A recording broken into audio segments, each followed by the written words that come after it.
and welcome to episode 37 of Taking Liberties. Wow, it's getting close to that time of year, right? So today I've got Dom joining me again. I know we accidentally cut off one of his episodes, but he's back uh, over in Queensland, and we've got Lee over in West Australia. G'day. So today we are going to talk about, well, I guess the big one, the one we've never really covered before. So abortion, namely the attack on an abortion center that occurred over the weekend in America. We're also going to cover some stuff about bureaucracy and Turnbull, but we'll leave that to the end. But let's start with the big one. There have already been people trying to, associate this as a Christian terrorist attack. There have been some people who've been jumping on it going, oh, hey, look, this is an example of white privilege because the police did everything in their power to apprehend him, as opposed to, as Black Lives Matter has been pointing out, a teen who just happened to be caught with a knife getting shot several times. So there's a lot of things that have come into this. And I suppose there are many angles of liberty we can sort of talk about with respect to this center, starting with obviously the big one, the actual abortion question. Nobody wants to jump in. That's fantastic. No, I'm just waiting to see where you were to go with what you were going to say. So, and I guess this also feeds into the legislation that passed in Victoria with the exclusion zone for protesters. So, but I guess that's a free speech thing. But yeah, anyway. No. It's so the justification they tend to use is these extreme acts of violence that go on, which I will admit there is a lot of evidence for in the United States. There just isn't much evidence of it here in Australia. Like generally, and I've seen a lot of these protests, they tend to be loud. Yes, they tend to shame women that are entering the clinic. It's personally, I don't think it's a very effective strategy. But you know what? If they want to take on a really bad strategy and alienate potential supporters, that is on their head as far as I'm concerned. Well, I was looking up acts of terrorism by cause in the US from 1984 to 2005. They had the figures up from all of that. And, this whole shooting up abortion centers, that sort of thing, in those 20 years, it only killed 8 people, most of them from this one guy who was mail bombing and shooting up places. I'm pretty sure those statistics are about to go up after this one, but Yeah. I mean, the core thing for just to get to the main, I guess, crux of the issue, like libertarians are split on the issue. Probably not 50-50. It's probably 70-30, because essentially it comes down to a question that when life begins, and therefore when do rights begin. So I'm a pro-lifer. I believe life begins at conception, and so I think rights begin at conception, and so therefore every fetus, I guess, essentially should have inalienable right to life. Yeah. No, I was actually going to say, so I remember when I was in CPAC earlier this year, and the interesting thing about that was that a lot of people who identify as pro-life don't necessarily believe in basically having the government outlaw abortion. And there's some people that do it on pragmatic reasons. So, like, I'm one of those people. I personally do believe that life begins at conception. I just don't believe that having the government step in and make medical decisions on a woman's behalf is necessarily all that conducive to a woman's health or necessarily helpful from the standpoint of what is good for a society. But yeah, sorry, I've just distracted from your point. Oh no, I mean, I'm inclined to agree with you. Like, I think broadly speaking, like my preference in terms of what to do with a policy of being pro-life is outlawing abortion is not going to be a solution, because essentially you have these exact same issues of prohibition with abortion, even though technically it's not, in my view, a victimless crime. Like, there is a victim, but the victim is unable to defend their rights. And so essentially you have all the same incentive issues of prohibition, and therefore just saying, well, let's ban abortion is not going to make a solution. No, there So needs to be a cultural shift. There needs to be yeah, an and emphasis on adoption. And, yeah. I mean, I think the most radical proposal that I've seen that most Christians, because I'm a Christian, cards on the table, most of my fellow Christians have not really taken seriously, and they should take seriously, is Don Boudreau has written an article or a paper or something where he talks about kind of prices in all sorts of things, but he talks about prices essentially in parental rights. And he basically says that, people with unborn children should be able to offer up sell the parental rights to other people. Yeah. And he makes the point that essentially, this would essentially more or less get rid of a lot of abortions, because people could go to somebody who has a child they don't want and say, we will take that child off you and we will pay you X amount of dollars. Which is no different from surrogacy. The problem is we have the problem is in countries like Australia, we make surrogacy and adoption painful and painfully expensive. Yeah. So, for example, I think the cost of an average of adoption here in Australia is something like $40,000, or at least that's what the Pro-Life Committee put out. Yeah. Now, if that is the case, my response isn't why is abortion so cheap? It is why is adoption so damn expensive? Yeah. And to me, it would seem like if you have something like this parental rights, where if someone was running out to people and saying, look, I'll give you $40,000 if you have the kid because, we're a childless couple, or we want kids, or we're religiously motivated and need, we don't believe you should abort the fetus. In those situations, I think that is a perfectly libertarian response. It's a civil society response to what is a perceived problem. And ideally, that is what I would subscribe to. Well, where I come down on it is, I think that life does begin at conception, and wait, hang on. Are there like 3 notionally pro-life people on this? Well, I mean, I'm pro-choice.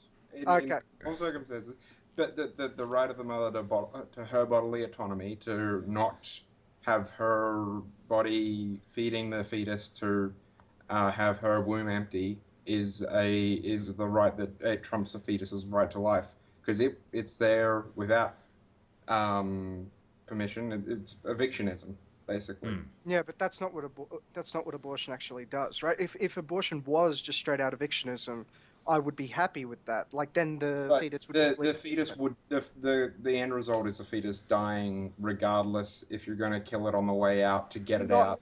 Not necessarily. So the technology is getting better and better. Yes, that's what I want. That's what I want to get into. Yeah. It won't be that far away. In the next 100 years or so, we will have artificial wombs. Yeah. Which is why. Yeah. Sorry.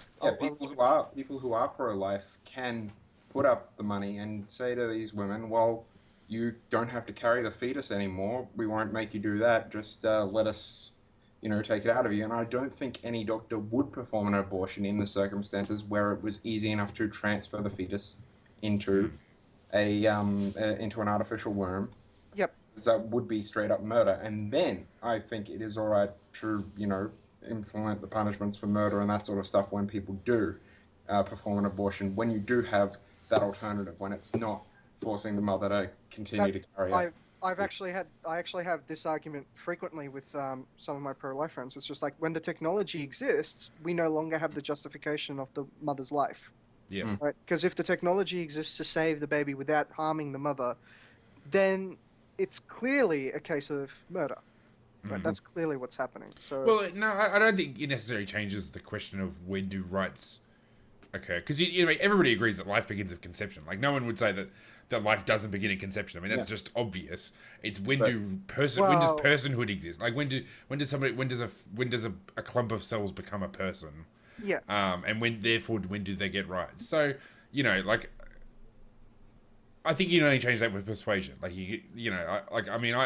I kind of take the position that essentially it's somewhat arbitrary. So I mean, you can always say like I don't think anybody.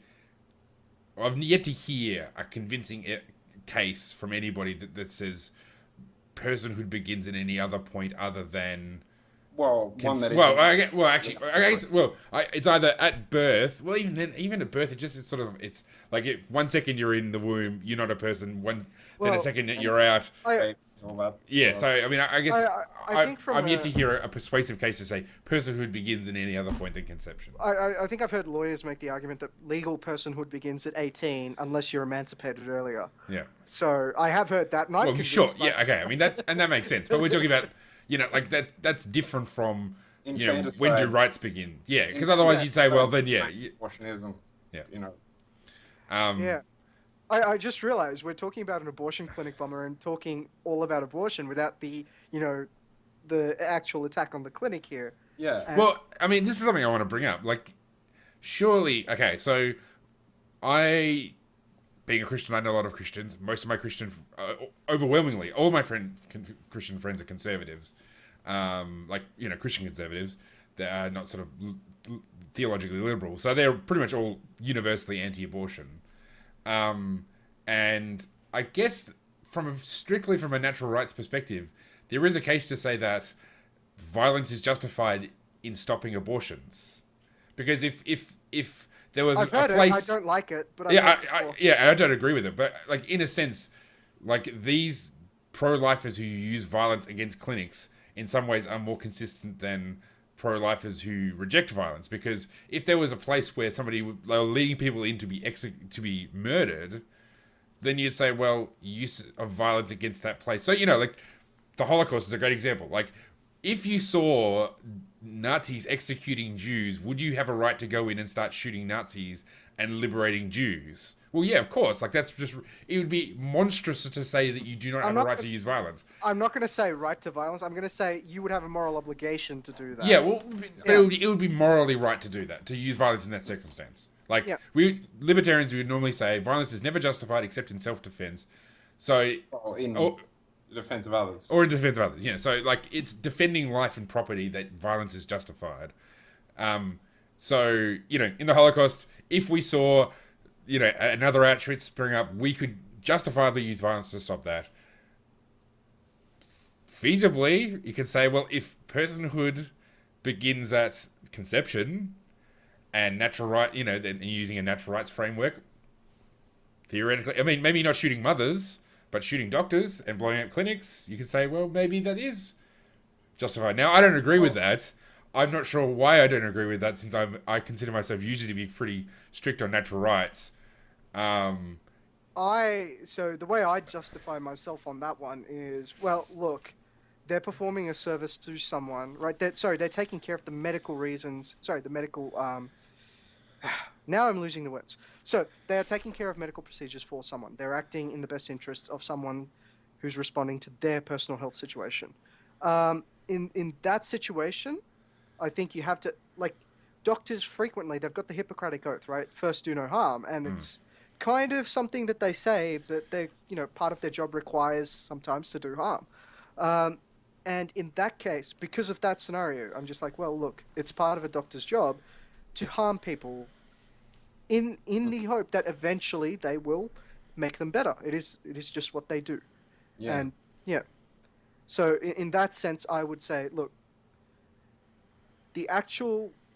what is actually happening here, even though I don't particularly like it, is a medical decision between a woman and a medical decision over a woman over her body who's elected a doctor to perform a procedure that she wants.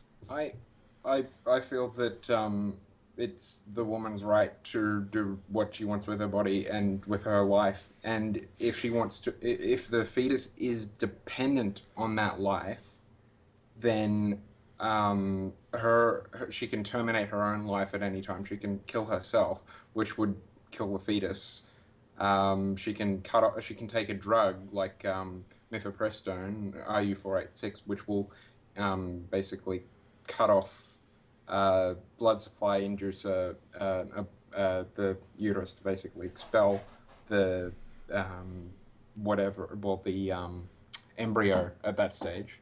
And the fact that these sort of things are actions that she can just take straight up without physically harming the fetus. It's kind of like if you have a a tenant in your house that will not leave, like an intruder in your house or something that will not leave, and you're just like, well, Well, yeah, so this kind of argument like always gets me a little bit because we know in about 10 months' time that that person will be gone. Right? It's just that they are stuck there for 10 months, right? Well, you're in a really cold northern climate. You've only got so much food. You're stuck there for the whole winter. No one can leave for the entire winter. You can either, die. Well, that doesn't even work either, because Well, in it that only circumstance, works if when you got you two have- adults, you wouldn't be justified in taking out a pistol and shooting the other person in the head. Yeah, most people would Yeah. actually ration or come up Yeah. with some sort of You know, I would say that you're under no moral obligation to ration if you're the owner of the property. You can kick them out if they're there without permission.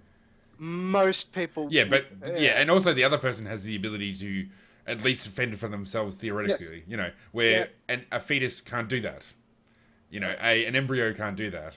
And I mean, and I'll push back a little bit further. I mean, where do you draw the line then? I mean, an infant, a newborn, is completely dependent on the parents. Yep. Rothbard said that you could, parents are justified in putting a baby on the kitchen table and leaving it to die there. Would you agree? I would say that they're justified in not feeding their baby provided they let other people know about it. Like, if they're gonna... But nobody could come onto their property. They could deny other people... Well, then that would be murder, because they're preventing other people from helping. But it's their property, right? But it's their property. Yeah, I mean, now you're saying that they no longer have property rights if they've got a baby in there. Well, I mean, again, if they're having a Holocaust Auschwitz on their property... Okay, yeah, sure. Do that? I mean, they're... Well, no, but this is different. That circumstance is you're taking people in and shooting them against their will. And this is a situation where you are abandoning somebody. They, essentially, the argument that you're using against abortion is... Okay, look, can I just sort of finish so I can explain my logic and then you can come back? So, the argument is the fetus is dependent. You have no obligation to provide for the fetus. Therefore, abortion is justified to expel the fetus from the body, and then they die. Well, if you put the baby on the table, baby's free to crawl out. Newborn, they can't because they're a newborn. But you're not killing them. You're cutting them off from from the use of your property, and saying, "I'm not going to feed this person this baby anymore." Yeah. And I'm not going to let anybody else come onto my property either because I have property rights and they are not justified. I'm not murdering this person. I'm leaving them to die. Well, you're effectively restraining them. Then, if their only ability to move is like that, a normal person would have the ability to move, to call for help, that sort of thing. A disabled person, if you had a disabled person and you took their wheelchair away and left them at the bottom of your basement and stairs, you can't just say, "Oh, well, you can crawl up the stairs and leave whenever you want." I agree with that, but you're the one who's saying that, like, no one is obliged to provide for a dependent. They're not obliged to provide for a dependent, provided that they let other people know that they're not going to do that so that they can help out. Like, it's kind of like you sort of do seek to... So, I mean, okay, say they let everybody know, say that is true, we'll grant the premise. If no one in their society would want to help out that baby, to take that baby off their hands and save its life... I'm sure there'd be lots of people, but if you deny them access to your property... Oh, well, you I mean, essentially, it's an argument of inviolate property and dependency, and refusing to look after a dependent. Like, it's not the case of what actually would happen. I mean, if these sorts of circumstances, when people end up with children they don't want, they put them on the doorstep of a church or whatever. Yeah. But like, we're talking about sort of a theoretical application of principles that you are using to justify abortion. Yeah, like you do. I haven't worked it out exactly. That's fine. That's I'm in some ways I'm just yanking your chain. To the thing, but it's basically abandonment, and this sort of thing. It like with abortion, it's only when they have artificial wombs, you'll be obligated to go and say, "Hey, does anyone want to pay for my baby to be in an artificial womb? Otherwise, I'm aborting it." Sure. You know what? At this stage, I want to abandon this topic. So I Yeah. think it's gone on. But- At the stage where you're looking at your watch and going, it's almost been 20 minutes. You're like, wow, that's gone. Yeah. So I want to talk about the next sort of really wonky topic. And it's about bureaucratic and efficient, well, or rather, bureaucratic incentive structures. Now, many of you will have seen Free to Choose, and if you haven't, go on YouTube. It is free to watch Free to Choose. It's a series that Milton Friedman made back in the 70s and 80s. Is it 60s or 70s or 70s and 80s? I think 70s it was. 70s. Yeah. So it was in the 70s. Yeah. Anyway, so it was Made by PBS. it was on PBS. Yes, it was actually really influential at its time. Apparently, Reagan took a lot of quotes from it. They took anecdotes from it, and one of the anecdotes that was on it was how thalidomide was basically the women of America were spared of thalidomide because people said because of the FDA. And Milton Friedman basically argued, saying, "Well, no, because this is one instance where yes, their cautious approach helped people, but think about all of the other times, right? Basically, it's Bastiat's seen and unseen sort of argument." And the thing is, we actually have a lot of that under something called evidence-driven policy, where they try to grab a whole bunch of statistics and basically point a problem and then say, hey, we need to do something about it. And the answer is more government. But realistically, if you think about it, if you were doing proper evidence-driven policy approaches, you would see that the government pushes a policy and your enforcement arm, your police or whatever, would be the feedback to tell you how effective that policy is. What I'm saying is, the more the police enforce a law, the more ineffective a policy should be regarded as. Now, this might not seem immediately obvious, but like the clearest example I can think of is speeding tickets, or rather speed zones.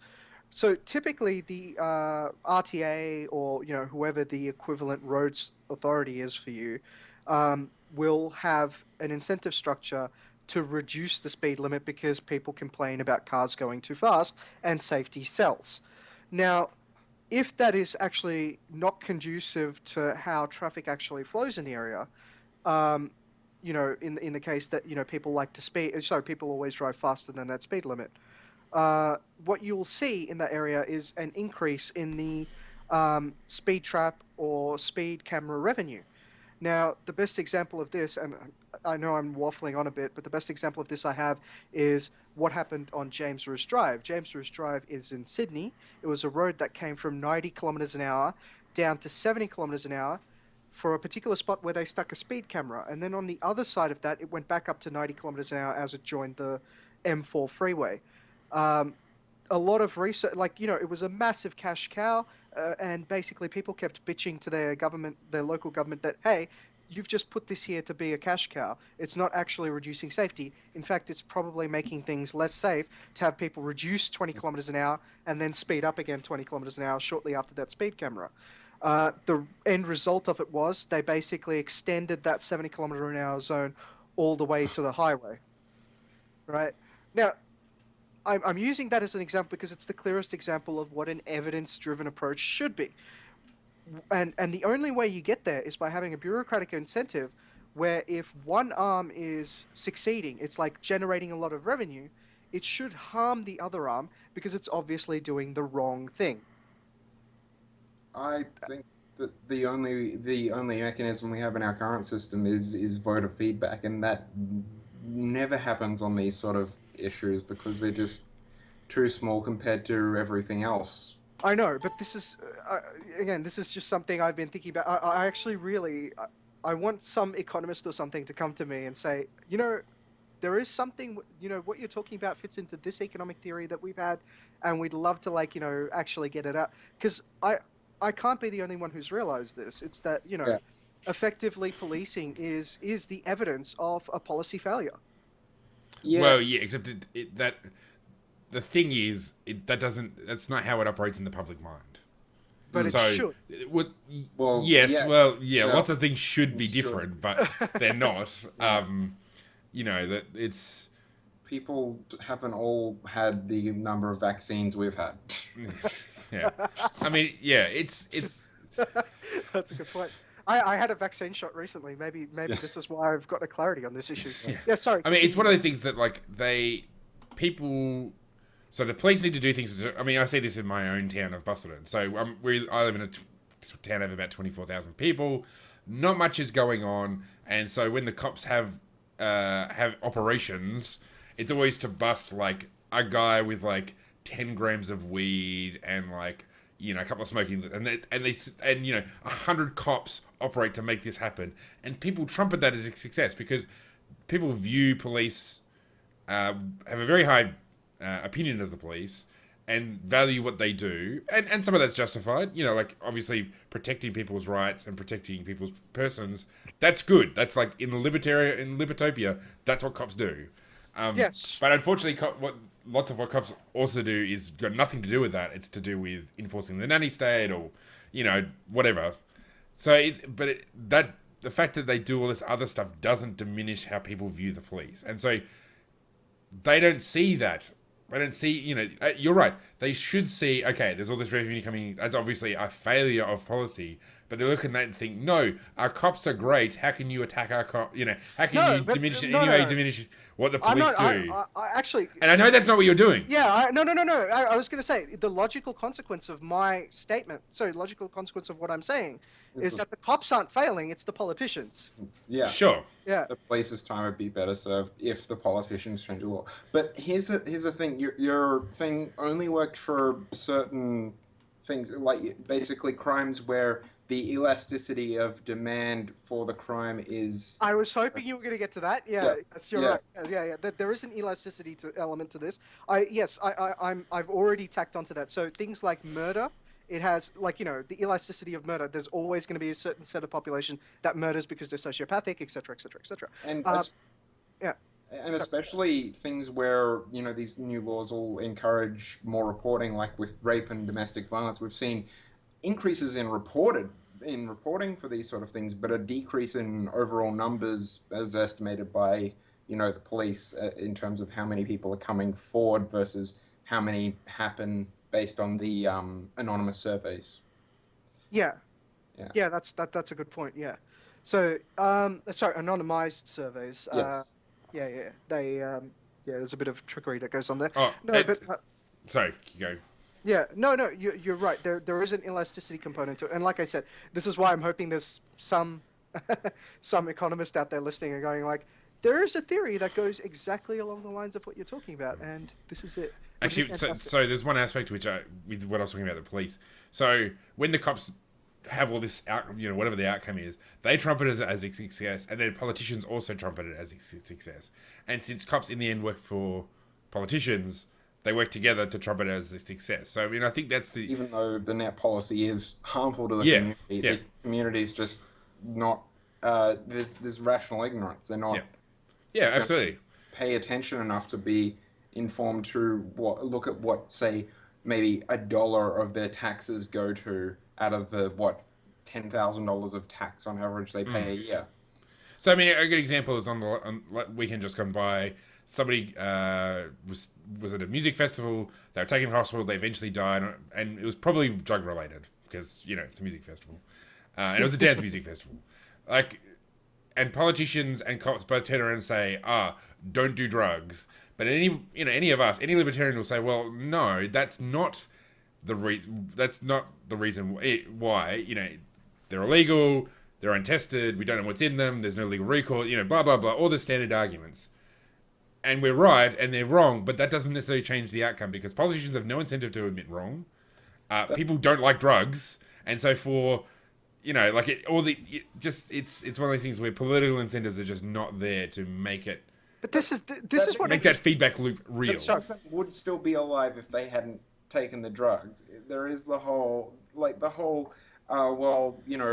say fuck the police, instead don't break the law.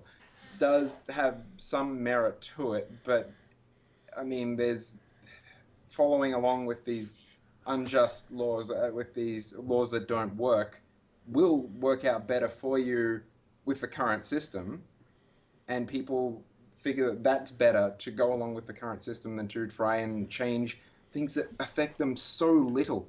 Like, I mean, how many the average Australian not being able to take MDMA is not a big deal to them.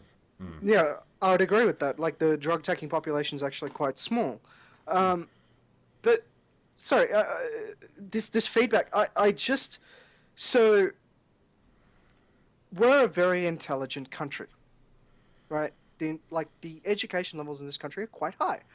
I would have thought that things like this, basic civics, basic understanding of what the legislature does, what the enforcement executive does, would have drawn these links up in people's minds. Like, these kind of connections should be easy to make. It's not.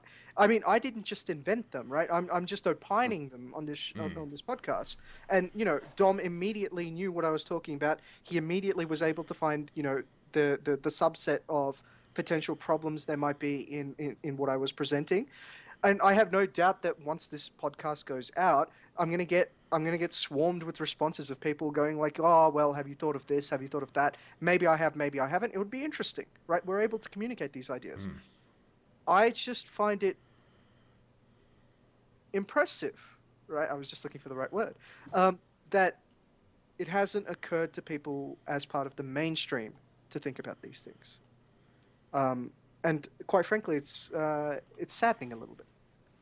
Again, well, with most of these things, there is to say anything against it, you're going out against not just the politicians, which it's all right to go out against, but the police as well. Like, if you suggest these sort of things, there is a taboo against going, against the grain of these people who are putting their lives on the line and are, not that long ago, one was killed, by teenagers. That you see stories about cops being shot by drug addicts, that sort of stuff. And to say this sort of stuff or killed in speeding puts you on the side of the criminals in the public's mind because they just don't have time to think about the issue. They've got other things to worry about. Anyway, we've crossed the 30-minute mark and we're well into overtime. So I reckon I'm going to call it. Sorry, what? Turnbull's approval? Yeah, okay, fine. We'll do a 2-minute quick spiel on Turnbull's approval, which is astronomical, apparently. He's gone from 10% Turnbull to basically Kevin Rudd-like figures. In effect, he's done a reverse Kevin Rudd. Because Kevin Rudd started popular and went down, right? And then got knifed himself and then knifed them back. Whereas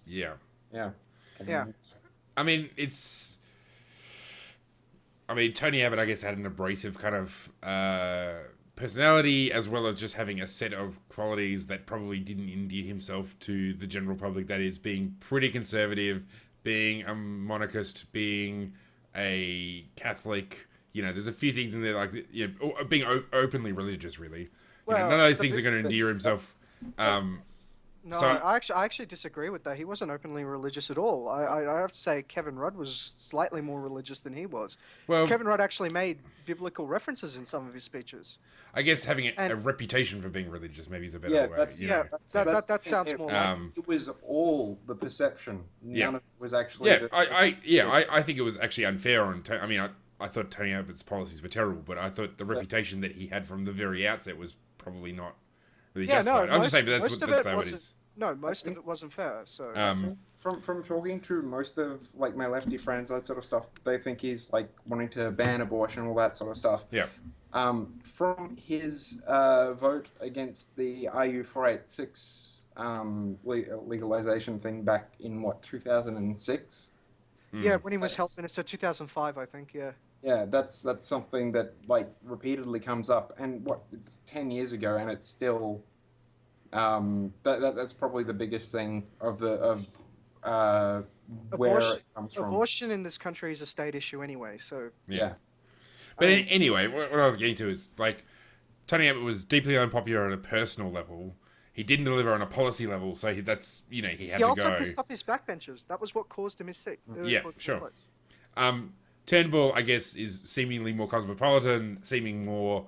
I mean, Tony Abbott was a Rhodes Scholar, so obviously he's not a dimwit. But Malcolm Turnbull's obviously sort of got a much more genial kind of person. I thought Turnbull was a Rhodes Scholar as well. Maybe he is. I don't know. I mean, he doesn't strike me as someone who's dumb either. But I'm just to say, as well. Look at this. He's probably just about as hated as Abbott. But nevertheless, I guess what I'm trying to get at is like Turnbull is liked just on a general level more. He hasn't done anything to offend anybody yet, so because he hasn't done anything, which for me is a problem. Turnbull's a Rhodes Scholar as well. Yeah. So. I guess it will be a bit like Kevin Rudd.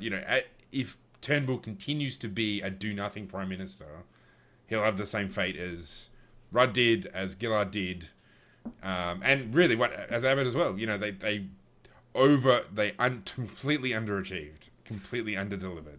To be fair, he did. So no, I will give him the credit of smashing the carbon tax and the MRRT. So he does deserve that because he did get that through.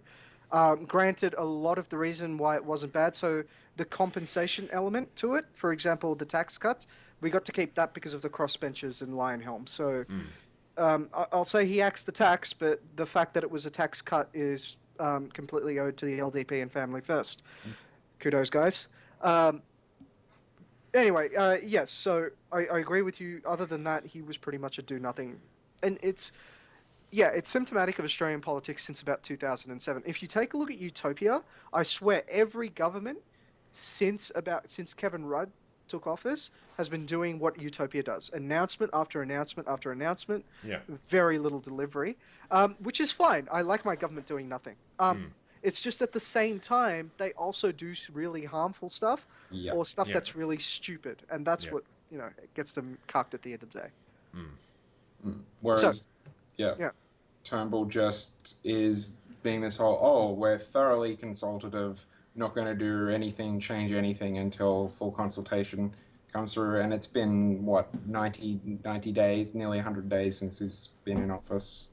And really not any major policy changes at all, nothing to get people mad or particularly excited.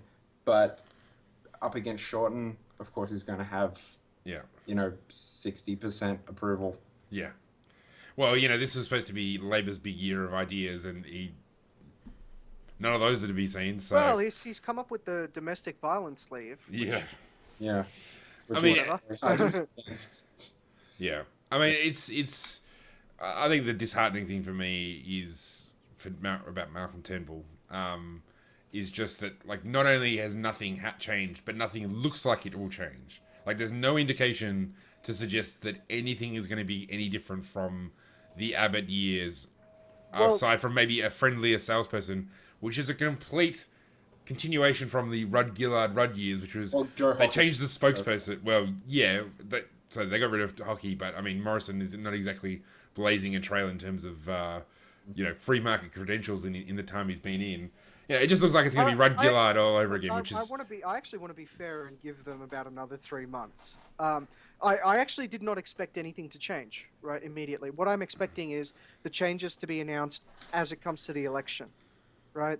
It does in the people's mind, if you change government and change immediately, right, and immediately disown the previous administration, that is going to piss off a lot of people that might have supported the old administration and were notionally in support of you, going this new guy has no idea what we're all about. And, they'd be hemorrhaging votes to the CDP, which they don't want. In this case, I think they're doing the smart thing and they're saying we'll go to the election with delay all our announcement and go to the election with the new policies. And in that case, he's going to ride high. He's going to wait until that approval rating caps out before he announces. At least that would be me. That's just punting the can into the end zone, or at least trying to. That's what every government does. They always promise, we'll go to the election with our promises, and then they win the election, and then nothing happens, and they get towards partway through, and they're like, we need to change things up. Here's all these great things we're going to do after the next election. We'll see. Yeah. I've told you, I like it when my government does nothing. That means they're doing less harm. Well, considering that the trajectory, with the continuation of the status Yeah. quo is increasing government spending, I'm not sure that's the case. Yeah, But- so unfortunately, that's the problem we face here. Realistically, the government doing nothing should be a net benefit to everyone. So I'm envisioning, Belgium 2010.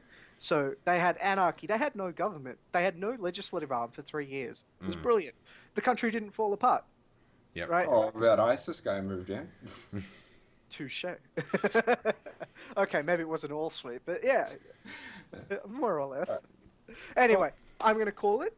So I've given everybody an extra 10 minutes. Congratulations. All right, so we'll catch everyone next week. And if you, like, Dom basically got in touch with us through the group to get on this. So if you would like to also join us at some stage, either message us on our page or podcast at takinglibertiesradio.com. Bye. Bye. Right.